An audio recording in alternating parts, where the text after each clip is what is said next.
بسم الله الرحمن الرحيم والحمد لله رب العالمين ونصلي ونسلم على نبينا محمد وعلى جميع الأنبياء والمرسلين وأشهد أن لا إله إلا الله وحده لا شريك له وأشهد أن محمدا عبده ورسوله اللهم صل على محمد النبي وأزواجه أمهات المؤمنين وذريته وآل بيته كما صليت على آل إبراهيم إنك حميد مجيد يا أيها الذين آمنوا اتقوا الله وقولوا قولا سديدا يصلح لكم أعمالكم ويغفر لكم ذنوبكم ومن يطع الله ورسوله فقد فاز فوزا عظيما. Dear brothers and sisters, in the last khutbah we started talking about Halima as-Sa'diyah, who was the second breastfeeding woman for the Prophet sallallahu alaihi wasallam.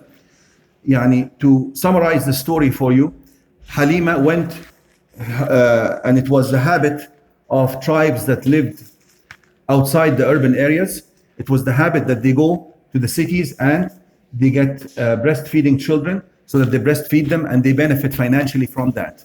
And it was the habit of people who lived in cities to send their children outside of the city the first few years of their life because it was healthier for them.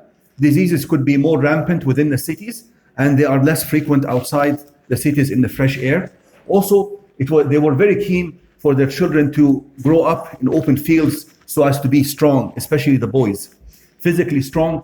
And also when they watch the open nature of Allah subhanahu wa ta'ala, they become also mentally and emotionally more mature. That was one of the wisdoms behind the Arabs having that habit. So Halima, with her husband and her little boy, they went to get somebody from Mecca. And Mecca, as you know, was basically a major city at the time in Arabia. What happened is, she could not find a child who had a living father. And they always preferred a child who had a living father because they felt that they would be reimbursed in a better way from the father. But if he was an orphan, they used to avoid orphans as much as they could. So she couldn't find a child, or her friends, the ladies who came with her, they found somebody, and she felt bad. And initially she did not want to take the Prophet ﷺ because he was an orphan. But when she found nobody else, she went back to his mother to take him for breastfeeding. On her way, going to pick up children, it was a long journey. And the narration, and it is an authentic narration that I recited for the people in Arabic in the last khutbah. The donkey that she was riding, because of the long distance, became injured in its knee. The knee was injured. And it was hardly walking. Also, it was a very dry year, and the camel that they had with them was hardly producing any milk. She had her own child with her, and she hardly had any milk in her own breast to feed her child, to the extent that she was saying that the child would hardly sleep at night because of hunger. And she had nothing to console the child with.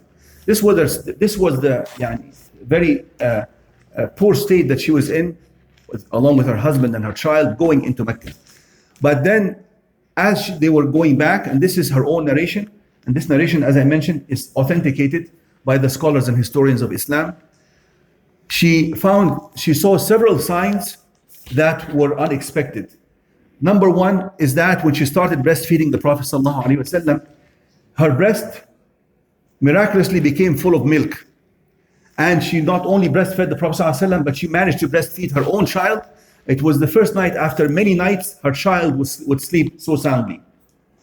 Also, on the way back, she found that her donkey had regained its strength and its health, and it was even walking much faster than other donkeys. Even her friends were asking her, "What happened to your donkey?" Even the camel started producing more milk. And then her and her husband were discussing this at night.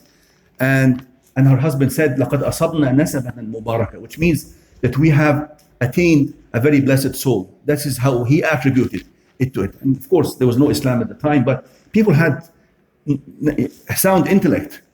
Nowadays, you find people doubting the obvious.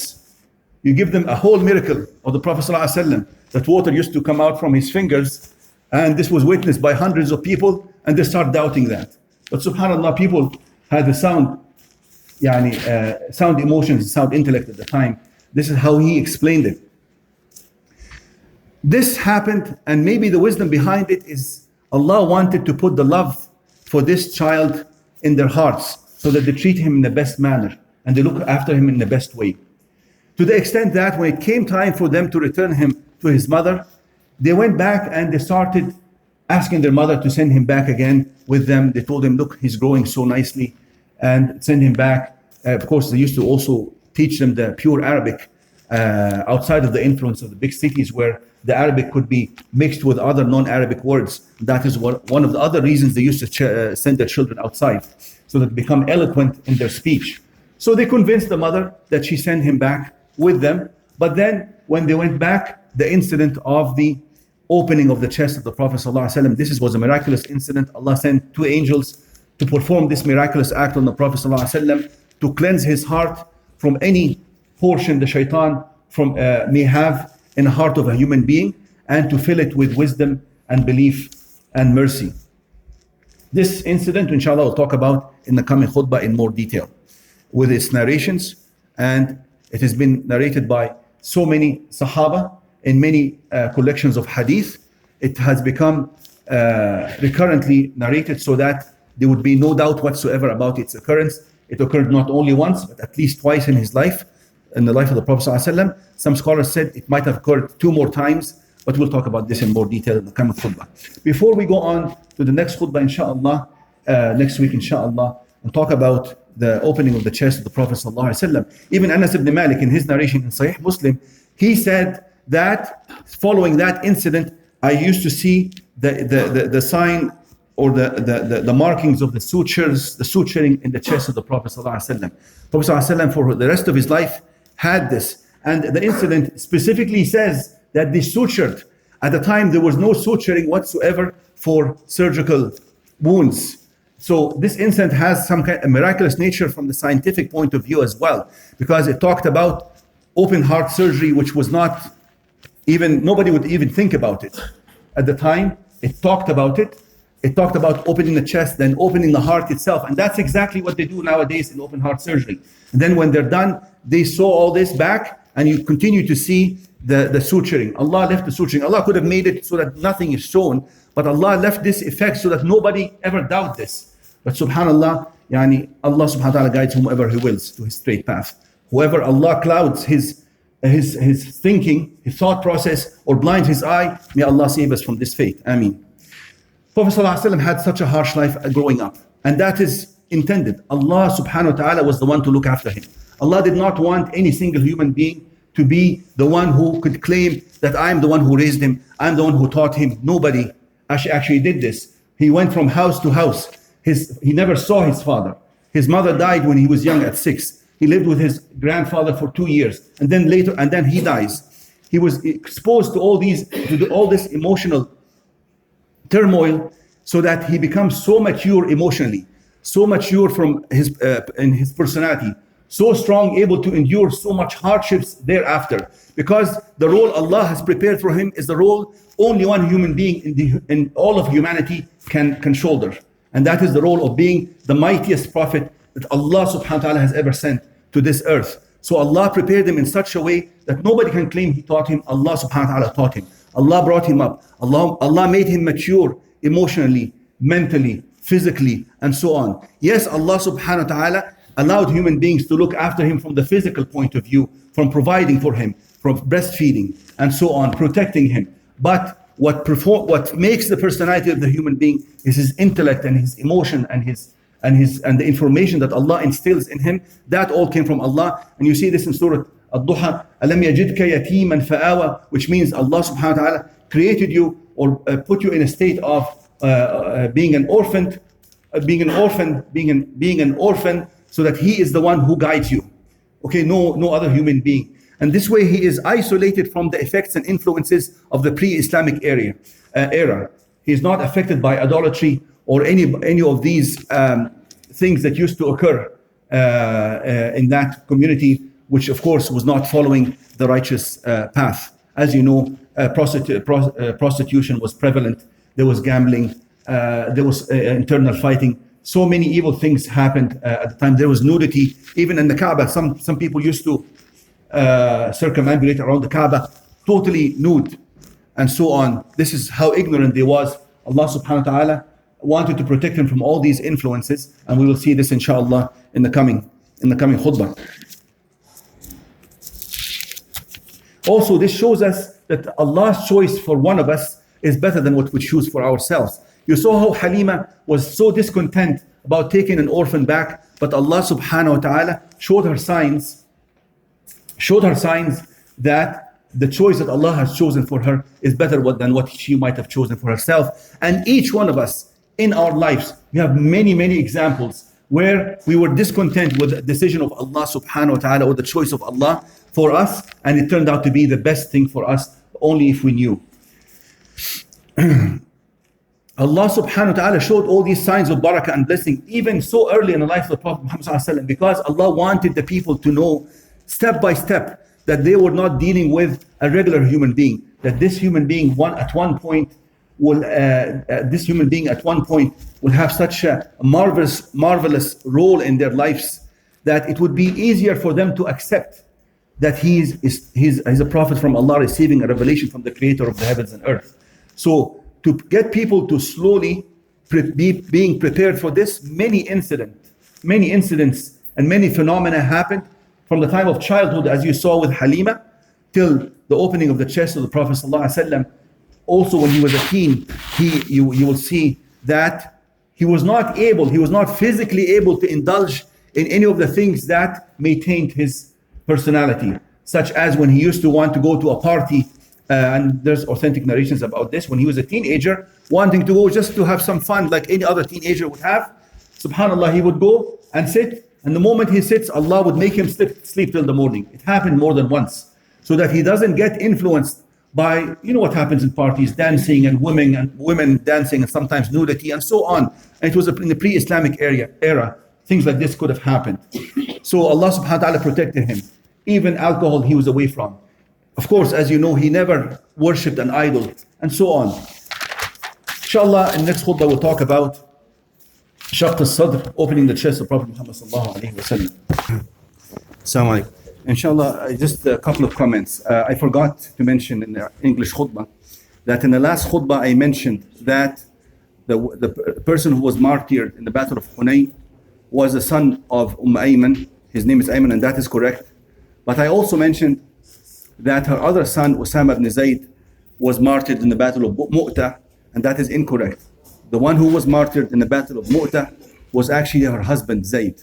So Zayd, her husband, was a martyr, and her son Ayman was a martyr. But Usama ibn Zayd lived till after the life of the Prophet Muhammad sallallahu alaihi wasallam. And this was brought to my attention by a brother after khutbah. He mentioned to me, how could Usama be martyred in the Battle of Mu'tah during the life of the Prophet sallallahu alaihi wasallam, when we know that he led an expedition in the time of Abu Bakr as-Siddiq. And this only tells us some very important piece of information about the narrations we have in Islam. The narrations are so interconnected that if anyone mentions anything wrong about any incident that relates to Prophet ﷺ or to one of his Sahaba, then it will be easily picked up, because we have so many narrations about the Prophet ﷺ and about everybody who lived and surrounded him, that when we correlate these narrations and cross-match them together, we can come to a very clear vision as if we are living with those people and see what exactly happened. When we recited right now Surah Al-Duha and Surah Al-Sharh, wallahi, I did not prepare to this, I didn't plan this before the khutbah, but during the salah, it just came to me to recite these two surahs. You see that also Allah mentioned in the ending of Surah Al-Duha that some of the wisdom of the Prophet ﷺ having such a harsh life as an orphan and going through these hardships and tragedies as a child, Allah subhanahu wa ta'ala mentioned at the end of the surah, فَأَمَّا الْيَتِيمَ فَلَا تَقْهَرْ, so that he becomes, even as a child, so sensitive to the needs of the weak and the orphans. فَأَمَّا الْيَتِيمَ فَلَا تَقْهَرْ, because he said to him, you were an orphan before that and I looked after you. أَلَمْ يَجِدْكَ يَتِيمًا فَآوَى, then accordingly you also be so sensitive and kind to the yatim. Also, you did not know what the right path was and how to worship me, and I guided you. وَجَدَكَ ضَالًّا فَهَدَى.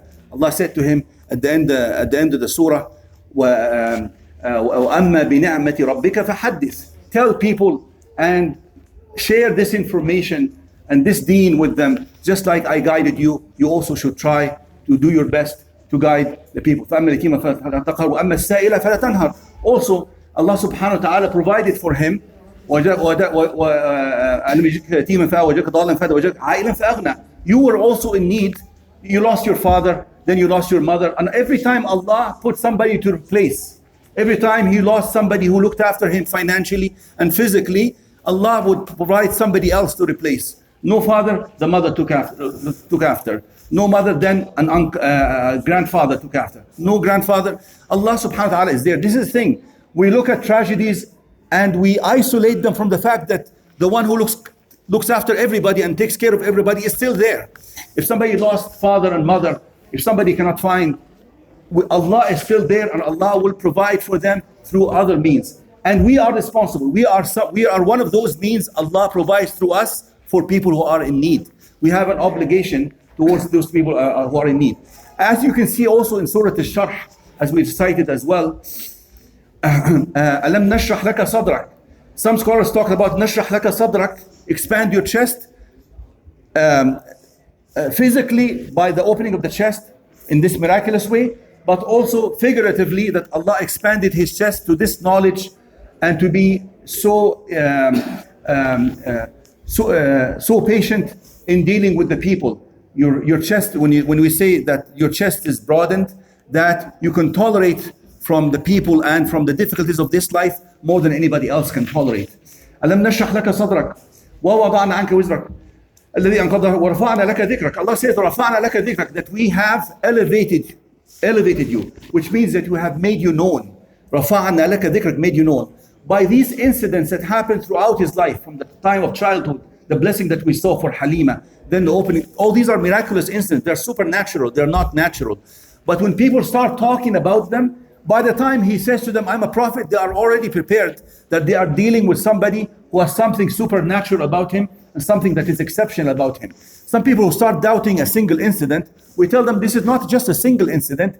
All his life, for the 63 years, had exceptional and supernatural incidents. You cannot come and doubt one of them and say, oh, how come suddenly the breast was full? How come suddenly the camel could produce all this milk?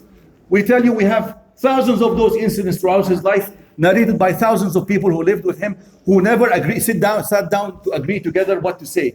So this all tells us that we are dealing with the truth that Allah subhanahu wa ta'ala has shown humanity.